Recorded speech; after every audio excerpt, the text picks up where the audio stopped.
Hey everybody, it's Molly with AllEars and I am here today with a brand new video. Guess what? I have been trapped again, this time in Magic Kingdom's most iconic land, Fantasyland. I am trapped here until I can complete a series of challenges, and along the way we'll share some tips, tricks, dining details, all that fun stuff. We'll see how long it takes for me to escape Fantasyland. I hope you're ready, I hope you're excited. Let's bippity boppity boo do this. Almost did it. Take two. Let's bippity boppity do this.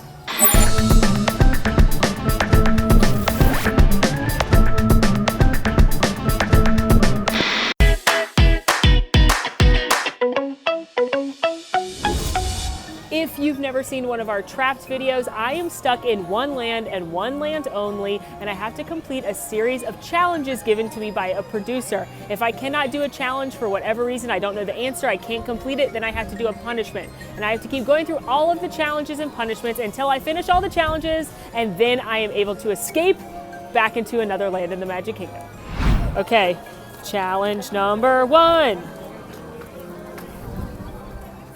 Take us to each of the opening day attractions and sing a song from each or a song from the films they're based on. I would be happy to.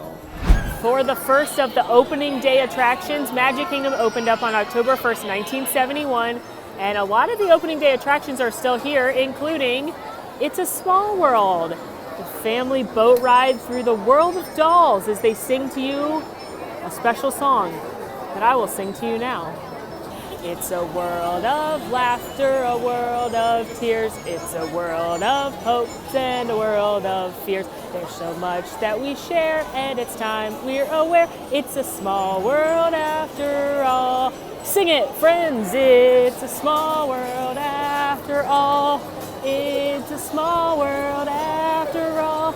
It's a small world after all. It's a small, small world. I'm trying to decide how tricky my producer was feeling when he was writing these, because most people consider Peter Pan's Flight to be an opening day attraction.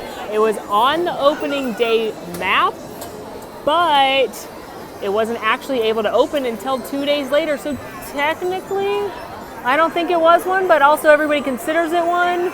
I'm gonna sing it as a bonus song, just to make sure we got it, but do note that fun asterisk I just gave you. When there's a smile in your heart, there's no better time to start. Think of Christmas, think of snow, think of sleigh bells, off you go, like reindeer in the sky. Hi! You can fly, you can fly, you can fly. Bonus song. This is our next one on our list, Prince Charming Regal Carousel. When the park opened, it was actually called Cinderella's Golden Carousel. But what's interesting about this is it's actually much older than 1971 when the park opened. The carousel itself was actually built in 1917, and the Disney company was able to recover it and restore it and make us this beautiful carousel. A song from Cinderella. A dream is a wish your heart. I'm singing way too high out of my register. A dream is a wish your heart makes when you're fast asleep. In dreams you will lose your heartache. Whatever you wish for, you keep. That's enough. That song is not... She had a much higher voice than I did, that Cinderella. And the last opening day attraction in Fantasyland, Mad Tea Party. This is your spinning teacups attraction, iconic, quintessential, gotta ride it, though it may make you mad as a hatter. A very merry birthday to you. That's who. A very merry birthday to me. Oh me. It's time to figure it out and have a spot of tea. A very merry birthday. That's all I know. I don't love the movie Alice in Wonderland, but that counts. Record scratch. Before you're all yelling at me that I didn't count Dumbo, which is right over there in Storybook Circus. Storybook Circus has so much detail and fun stuff, it's gonna get its own Trapped video. So we are not counting Storybook Circus in today's adventure, which is why I'm not going to Dumbo. All right. Next one, Cinderella pop quiz. Well, that didn't take long for that to come out. Cinderella, well, she's on my shirt, so maybe that'll be good luck today. Okay, the first recorded story featuring a Cinderella-like figure was from Egypt, Greece, Italy, or Iraq. Ooh. I would want to say somewhere in Europe, but like Egypt and Iraq are very curious answers. I'm gonna say Egypt. I don't know why. In the original story, her shoe was swept away by a river, survived a house fire, was stolen by an eagle, was mistaken for the king's shoe. Let's go with eagle. I like eagles. That sounds fun. In the Brothers Grimm version, her wishes are granted by a troll, a tree growing out of her mother's grave, the ghost of her mother who is alive but in prison. While the vast amount of answers featuring her mother make me think it's not A, a tree going out of her mother's grave, who's alive but in prison, the ghost. You know what? The Brothers Grimm are pretty grim, so I'm going to say C, because also, when in doubt, pick C. That's my test-taking advice. So these are my answers. Okay, number 1 is not Egypt, it's Greece. Greece. All right. Okay, number 2, the answer is C. Ooh, so got that one right. And it was actually dropped into the lap of a king in a faraway land. Oh, that's very exciting. And number 3, the answer is B. Oh, I was between B and C. Tree. All right, well, 2 punishments it is then. All right, punishment number 1. Okay, here's one. Eat a hot dog out of a hat. I don't want to. Punishment number 1 has taken me to the Friar's Nook.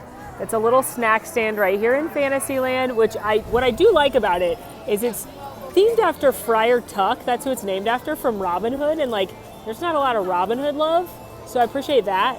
But Friar's Nook sells brats and tots, so this is where you can get like the loaded buffalo chicken tots, loaded bacon macaroni and cheese tots, and unfortunately for me, it's also where you can get loaded buffalo chicken hot dog, loaded bacon macaroni and cheese hot dog, and any of these things can come inside a Mickey hat souvenir cup. So I guess I'm gonna eat that now. I'm waiting here outside of Friar's Nook. My producer is picking which of the variety of dogs I have to eat. There's a plain hot dog, there's a plant-based hot dog, there's a bratwurst, there's one covered in buffalo chicken and like celery and ranch and stuff, and then there's one covered in bacon mac and cheese. So it's been taking a while. It's like been like 20 minutes, but oh, it's arriving. Oh no. So clearly my producer thought that the worst one would be the buffalo chicken covered hot dog. Now I want to be clear, that's an all beef hot dog with buffalo chicken plus celery and ranch. Are there blue cheese crumbles on that? Oh my gosh. It comes with tater tots. It actually doesn't come like this. It comes in 2 different containers, but he did put it together so beautifully.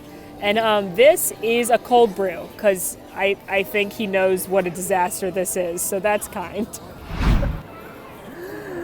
Okay, I don't care for hot dogs, but I do like buffalo chicken, so maybe this won't be terrible. And it does come in this nice little hat, this Mickey hat, which Disney does this thing when they make, sometimes they make too many of certain souvenir cups and popcorn holders and things, and then you'll see it, like you can buy this specifically like 6 different places in the Magic Kingdom alone. You can buy it next door at Storybook Treats with ice cream in it, but you noticed how the card didn't say get ice cream in a hat. Anyway, I don't like hot dogs. That's why this is so terrible and I'm being so dramatic about it. I don't even know how to eat this. The structural integrity is crumbling under the ranch dressing. I'm gonna make sure to get the buffalo chicken though.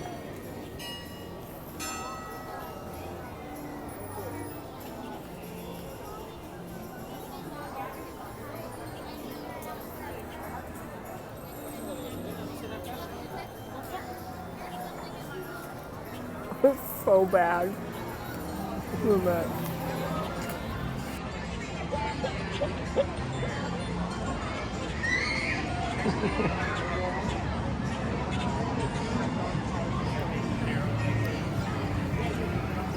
That was so bad. First of all, the bun is already snapped in half. There is no structural integrity to this at all. Now, I'm gonna eat just some of the buffalo chicken because what I like at Friar's Nook is they have tater tots. They have tater tots, which also come on the side of this hot dog, and they have some that are loaded with buffalo chicken. Delicious. You get a nice crunchy tot, you get a little crispiness from the celery, you get that ranch, that buffalo chicken, just a little bit of heat. Why you gotta put it on a hot dog? Chicken and beef, it's too much. It's not good. I don't recommend this even if you like hot dogs because it's way too many flavors. Look at this. The bun has not survived. That was truly horrific and one of the worst things I've ever eaten in Disney World. So do not recommend. I do recommend the tots. What I also recommend is the cold brew there because they actually sell Joffrey's cold brew at Friar's Nook and you can mobile order it and not wait in a line for your coffee. Punishment number 2, it cannot get worse than that. So fabricate a bound of the princess of your choice out of craft supplies. Okay, we're gonna craft. I have to make some kind of accessories and do like a Disney bound. Okay. All right, I must create a Disney bound look. If you don't know what a Disney bound is, it's like a way to dress up as a character, but it's not really dressing up like them. It's like paying an homage to a certain character. So if you wanted to do Ariel, you might wear like a purple top and a green bottom and then like put something red in your hair. And it's just like, it's like a nod. Like you're like, Ariel, this is a nod to you. So I have to do a nod or a Disney bound to a princess. My favorite princesses are Belle and Mulan, but considering we are in Fantasyland, Cinderella Castle's here, I'm wearing Cinderella, I think I gotta go Cinderella. And I have her on my shirt so I can like work off that. So I think the first thing I need to do is make the choker. A very popular choice, not only in the 50s when this movie came out. I don't even know if that was popular in the 50s or in the like, I don't know, 1500s. When did 1700s? When would a Cinderella have been alive? I don't know. But a very popular choice when I was a young girl myself in the 90s. The choker was very popular and I see it starting to make a comeback with the kids these days. We'll tape out. Not a comfortable necklace choice, Cinderella. Or really, I guess Fairy Godmother did this to her. Step 2, I see this beautiful headpiece she has, but I'm also gonna do a nice updo. I don't normally wear my hair up in public. I normally save my top knots for my lounge time, but it's probably not a very good top knot, but we're going for a messy look, I guess. And now I'm gonna make a headband with the blue. Ooh, that like just fits around my head and I bet it looks amazing. You'd think I would have learned from the necklace and gotten the tape ready before I did that, but I didn't learn at all. But you gotta adapt and overcome. I'm gonna finish, she has these nice blue earrings, so I'm gonna cut out a couple of circles. They are dramatically different sizes, but that's fine. Does this look amazing?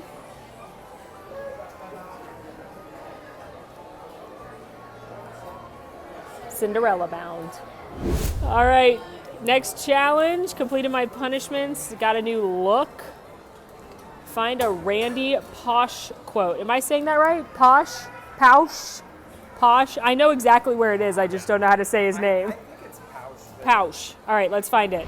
All right, well I unfortunately don't, Pausch, I don't 100% know how to pronounce his last name, but I do know that the quote is right here outside of the Mad Tea Party, and it says, be good at something, it makes you valuable. Have something to bring to the table because that will make you more welcome.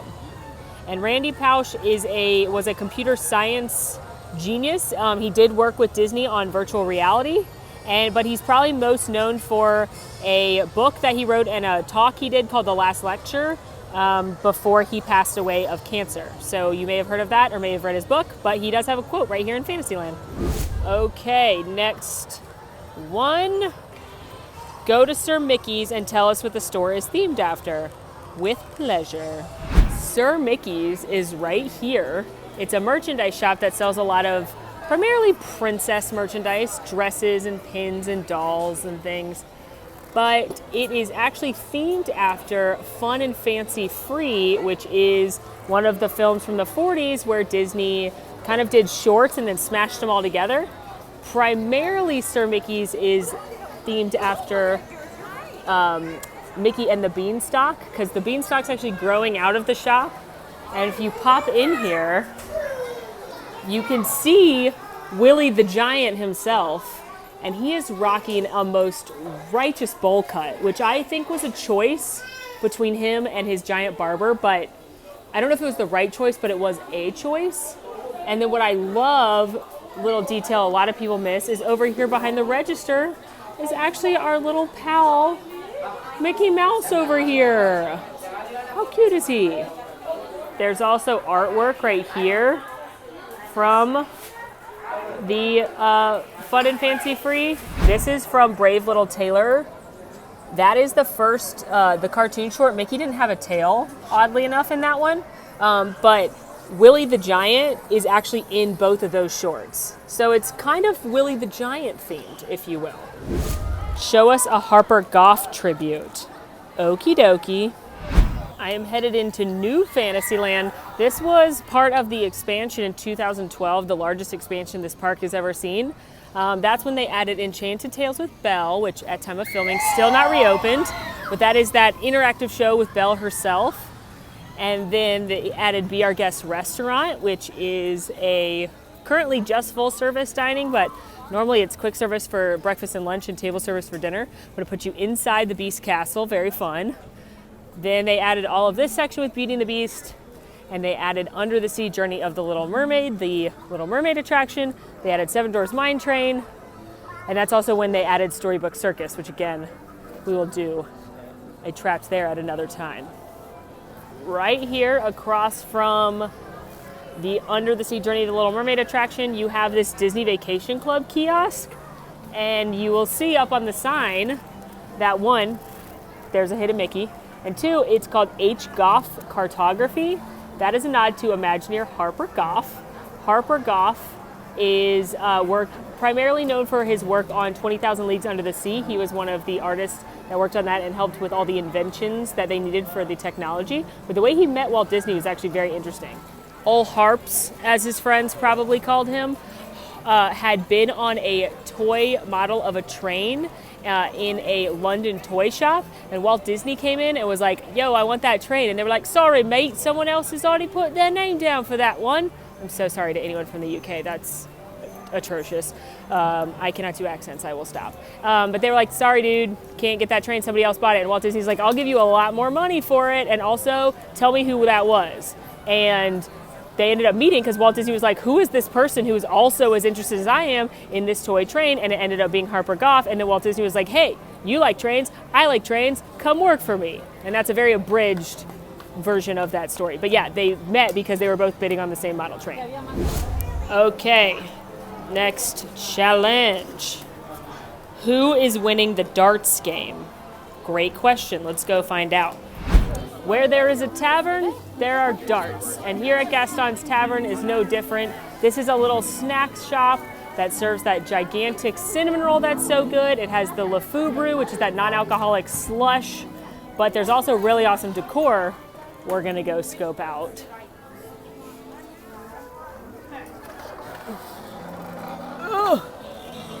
As you can see, this is Gaston's Tavern. He has used antlers in all of his decorating.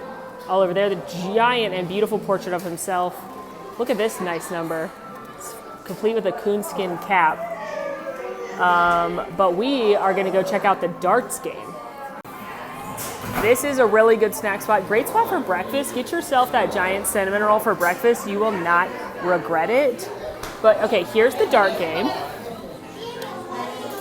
It looks like Gaston is winning by a lot. But what's ironic is if you look all over the place, it doesn't look like he's really doing that well, considering the darts are like literally all over the place. But I guess in Gaston's Tavern, it's Gaston's rules. All right. Go to Fantasy Faire. Find the most and least expensive item and the most romantic items. That's nice. Scooting into Fantasy Faire, but bonus detail to look for. How cute is this TikTok croc weather vane up here? If you look at the weather vanes in the parks, they're usually very cute, particularly here in the Magic Kingdom and in Fantasyland. If you can find a weather vane, it's probably cute, including that one. But we are going into Fantasy Faire, which is this little merchandise shop right here towards Philhar Magic. And this is where you can get customized embroidered ears, ear hats. They have a lot of mini ears, and we have to find some items. Starting off with most expensive, most mini ears are $29.99. So that's going to be our jumping off point for most expensive. And I actually think these bride ones were a little bit more because I own these. I believe these are $34.99 because they have the veil on them. I own them and I ripped the veil off because I wanted just plain white ears. So that's where we're jumping off. Oh wait, no, the balloon ones are $35 even. So that's our most expensive item to start. We've got the balloon ones, they actually light up. They're super cute, but they are very, very heavy. So if you've ever worn them, let me know. I have one pair, but they're just so heavy, I'm afraid my head will hurt. Bubble wands are $30. Pro tip, buy your kids bubble wands on Amazon before you get here, or Shop Disney. Shop Disney has literally the same ones and you can use their sales. And then buy your refill bubble and you won't have to spend $30 on a bubble wand. Okay, let's see. Here are your hats that you can get personalized. Those are about $20 each. So the $35 ears are still the most expensive. Let's see, personalization is $4.99, so that might be our least expensive item. It costs $4.99 to do one of the basic colors and styles. If you want to get fancy with it, you can upcharge to $7.99. Actually, you know what? I think I just found the cheapest thing in this store, and that would be a pressed penny, because if you get a single pressed penny, it's only $1. And look how cute these are. They all say Fantasyland on them. There's Minnie, Piglet, Goofy, Mickey, Donald, Mickey again, Pooh, and Pluto. And you could get yourself a pressed penny, $5 to get all of them, or $1 to get one of them. So that feels like the cheapest thing. Still looking for the most expensive thing. Those $35 ears are it right now. Oh, how much is this game? Games are expensive in Disney World. This is Villain's Clue, $50. $50 for Villain's Clue, but it does look super fun. I love the game Clue. Look at, you get the little characters, and instead of like the rope and the pistol, it's the talisman, the potion, the shell, the scarab, the scepter, and the poison apple. All right, this is very cool. $50 for that. That feels like it's going to be the most expensive thing, but let's double check. The t-shirts are $25 unless you buy two, then they're $22 each. Maybe this blanket will beat $50. Nope, this lovely blanket is only $40. The puzzles are usually around $20, $24.99. Yeah, I think we're going to call it for the Clue game is most expensive. So now we have to find the most romantic. I actually found a whole other section of games, so I want to make sure Clue's the most expensive. Perfection Disney, it's $34.99. Life is also $49.99, so Life and Clue are tied, and Disney Parks Monopoly also $49.99. So any one of these three, Life, Monopoly, or Clue, are going to be your most expensive item in this shop. I have seen several things you could consider romantic, but considering we're in a customizable hat shop, I think I have to go with the Happily Ever After ears. Doesn't look like they've got the groom one in stock, but there is a groom one. And these are ones that you could get your monogram on them, and you could get your new name or your Mrs. whatever, and you could get your Mr. whatever. And I would have to say that these ears are the most romantic thing that you could get. So I don't see the groom ones, but there is a groom one with like a little top hat on it. So if you need whatever combination of those you need, you could get a monogrammed. And if you're not the kind of person that wants to wear this around, maybe you could have someone snag it for you before your wedding and you could display them at your wedding, like at the cake cutting table or something. Maybe you don't need to wear it if you're not the wearing kind of person, but they could be also a great take-home to display from a honeymoon. Only 2 more. Can I escape without another punishment? We'll see. Spell.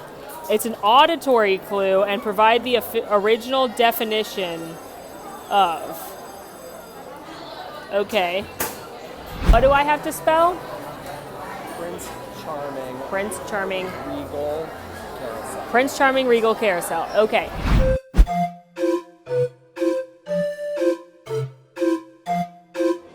PRINCECharmingCharrousel. Is that correct? That is the 2 R's. The 2 R's is weird.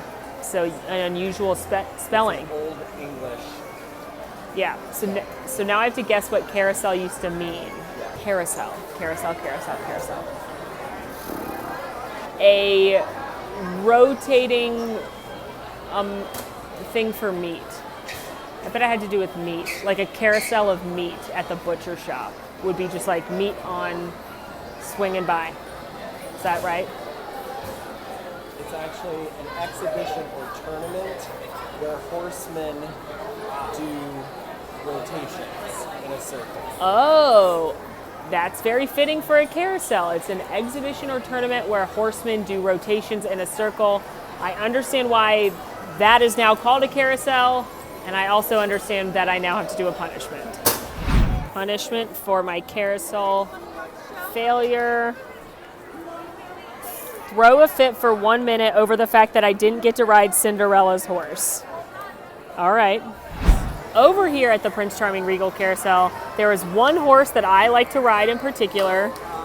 It's better than all the other horses because, as you can see, this horse right there has a gold ribbon in its tail, and that's how you know that that is Cinderella's horse.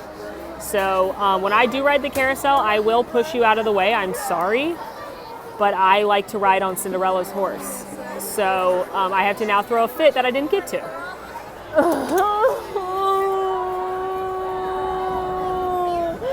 Why? I just wanted to ride the horsey with the gold in its tail, and you're making me do this trapped video instead, and I had to eat a hot dog with buffalo chicken on it. It was really gross, and I just want to ride the horsey.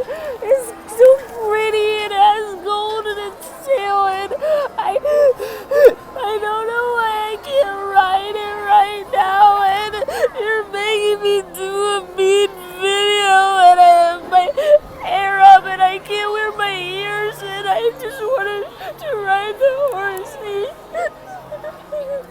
I just wanted to ride the horsey so bad, and I didn't get to it. I just wanted to ride the horsey. Okay. All right, last clue. I hope I don't get another punishment. Show us a displaced and ultimately misplaced tribute. Actually, I think I know. Meandering over to the Mini Adventures of Winnie the Pooh, which is an adorable Fantasyland dark ride, which takes you into the story of Winnie the Pooh. And you get to bounce with Tigger and ride in a honey pot, and it is so cute. But there's actually a nod here to a former Fantasyland attraction, and not the Mr. Toad on the ride, actually. If you go into Mr. Sanders' house, which is Winnie the Pooh's house, You should be much smaller than me with better knees. And you can actually see this is Pooh's house. It's very adorable. But carved into it, I gotta find it, is a nod, here we go, to 20,000 Leagues Under the Sea. There's a little nautilus carved in there. That was a great question because it said it was a misplaced tribute, and it really is, because this was the original home of the Mr. Toad's Wild Ride, which is why on the attraction you can actually see nods to Mr. Toad handing Owl the deed of the property. But 20,000 Leagues Under the Sea was over there. It was near where Under the Sea Journey of the Little Mermaid is, which is why there's a nautilus carved in that queue as well. So it's very cute that there's this nautilus here, but it's in the wrong spot. Well, friends, I completed all the challenges, I completed all the punishments, I regret eating that hot dog, but most of all, I'm happy to say I am free of Fantasyland. Except I'm not that happy. This is one of my favorite lands in all of Disney World. It's so magical here. Hopefully you had fun following along, learned some new details, maybe some new snacks. Definitely let us know where I should be trapped next down in the comments. In the meantime, friends, make sure to rate, review, subscribe to our channel, follow us on social media at AllEars.net, and until next time, I'm Molly, and it's been magical. Want to see more of my videos? Click over here. Want to subscribe? You can do that right here. And also, ring that notification bell to make sure you get instantly notified anytime we post a new video. Thanks for following. See you real soon.